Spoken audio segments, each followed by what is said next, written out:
तो hello guys, आज हम कक्षा 11वीं का 2021 का जियोग्राफी का भूगोल का पेपर सॉल्व करेंगे।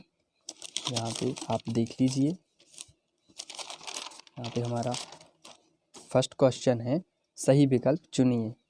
निम्न में से किसने सर्वप्रथम यूरोप, अफ्रीका व अमेरिका के साथ स्थित होने की संभावना व्यक्त की? इसका आंसर हो जाएगा अब्राहम ऑरिटियस। दूसरा है, भूपर्वती संचालित होती है, तो इसका आंसर हो जाएगा ऊर्ध्वाधर दिशाओं में। तीसरा है, गल्फ स्ट्रीम किस स्वभाव वाली धारा है? तो ये हो जाएगा यहाँ पे गर्म। चौथा है, पर्यावरण असंतुलन का परिणाम है, तो इसका बाढ़ भी है, भूकंप भी है, बीमारियां भी है, तो इसका उपरोक्त सभी हो जाएगा। पांचवा है, निम्न में से मृदा का सर्वाधिक व्यापक और सर्वाधिक उपजाऊ प्रकार कौन सा है? तो इसका हो जाएगा लेटेराइट मृदा। यहाँ पे नेक्स्ट क्वेश्चन है दूसरा, रिक्त स्थानों की पूर्ति कीजिए। इसका है, भूगोल खालिस्तान का वर्णन है, तो इसका आंसर हो जाएगा भूगोलिक परिघटनाओं का वर्णन है। दूसरा है, वायु के क्षैतिज संचलन से होने वाला ताप का स्थानांतरण खालिस्तान कहलाता है, तो इसका हो जाएगा अभिवहन। तीसरा है, विशेष परिस्थितियों में पादप व जंतुओं के अंतर संबंधों के कुल योग खालिस्तान कहते हैं। कुल योग को क्या कहते हैं? इसका आंसर हम अभी बाद में डिस्कस कर लेंगे।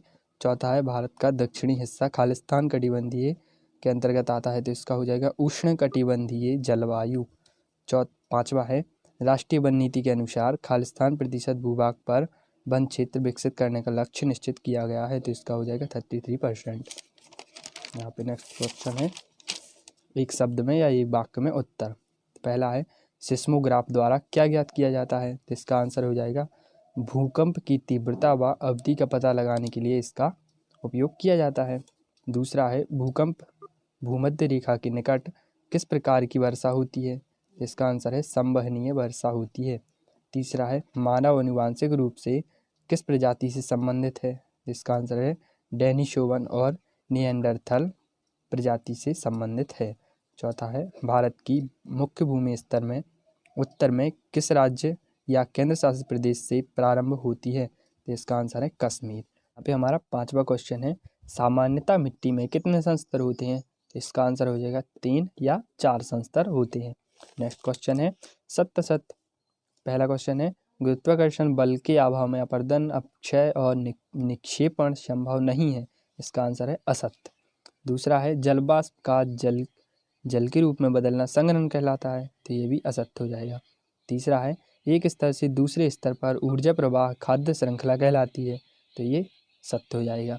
भारत की संपूर्ण तटरेखा द्वीप समूह सहित की कुल लंबाई 6100 किलोमीटर है, इसका आंसर असत्य हो जाएगा। पांचवा है, बालू के टीलों के प्रकार को रोकने के लिए वृक्षों की मेखला बनाना चाहिए, तो इसका आंसर सत्य हो जाएगा। नेक्स्ट क्वेश्चन है हमारा पांचवा क्वेश्चन। तो पांचवा क्वेश्चन हम नेक्स्ट बुक में देखेंगे। तो आप लोगों ने ये वाले क्वेश्चन, पहला क्वेश्चन, दूसरा, तीसरा और ये चौथा और ये हमारा पांचवा वो क्वेश्चन अपने ऑब्जेक्टिव टाइप क्वेश्चन, तो आपने उसमें से मैंने आपको टिक लगवा ही दिए थे। यहाँ पे पांचवा क्वेश्चन है, उत्पत्ति के आधार पर वर्षा 3 प्रकार की होती है। पहली है संवहनीय वर्षा, दूसरी है पर्वतीय वर्षा, तीसरी है चक्रवातीय वर्षा। ठीक है, क्वेश्चन है, क्वेश्चन छठवां है हमारा।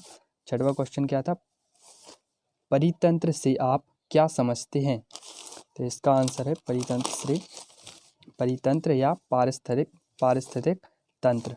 इसका आंसर है, परितंत्र एक इकोलॉजिकल सिस्टम एक प्राकृतिक इकाई है जिसमें एक क्षेत्र से विशेष के सभी जीवधारी अर्थात पौधे, जानवर और अणुजीव शामिल हैं, जो कि अपने अजैव पर्यावरण के साथ अंतःक्रिया करके एक संपूर्ण जैविक इकाई बनाते हैं।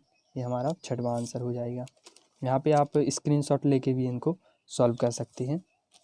क्वेश्चन नंबर 7वां है हमारा, हॉटस्पॉट से आप क्या समझते हैं? तो इसका आंसर हम देखिए गाइस, आप लोग हॉटस्पॉट को सब हेडिंग डाल के यहाँ पे आप स्क्रीनशॉट भी ले लेना इसकी।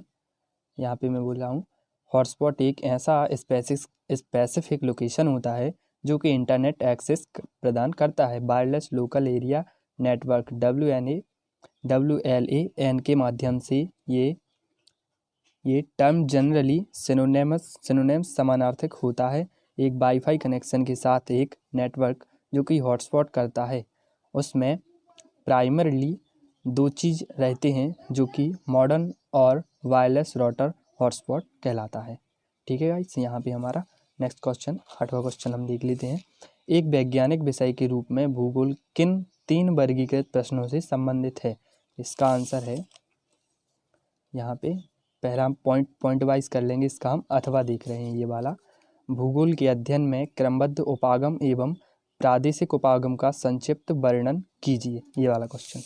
यहाँ पे देखते हैं, प्रादेशिक भूगोल में किसी एक प्रदेश का सभी भौगोलिक तत्वों के संदर्भ में एक इकाई के रूप में अध्ययन होता है। दूसरा है, प्रादेशिक विधि एकाकी रूप प्रस्तुत करती है। तीसरा पॉइंट डालेंगे, यह विधि भौगोलिक इकाई पर आधारित होता है। चौथा है, यह अध्ययन किसी प्रदेश के वातावरण तथा मानव के बीच अंतर संबंध प्रस्तुत करता है। क्वेश्चन नंबर हमारा 9वां है, क्या कारण है कि हिमालय पर भूस्खलन अधिक सक्रिय है? इसका आंसर देखते हैं। इसका आंसर है, इस पृथ्वी पर भारत की सबसे ऊंची पर्वत श्रृंखला हिमालय है, जो भारतीय तथा यूरोपियन प्लेट के टकराव के कारण बनी है। भारतीय विवर्तनीय परत का चीन की तरफ उत्तरी दिशा में विचलन चट्टानों पर लगातार दबाव डालता है, जिससे वह अंदर से चूर चूर कमजोर तथा भूकंपों के प्रति प्रवण हो जाता है।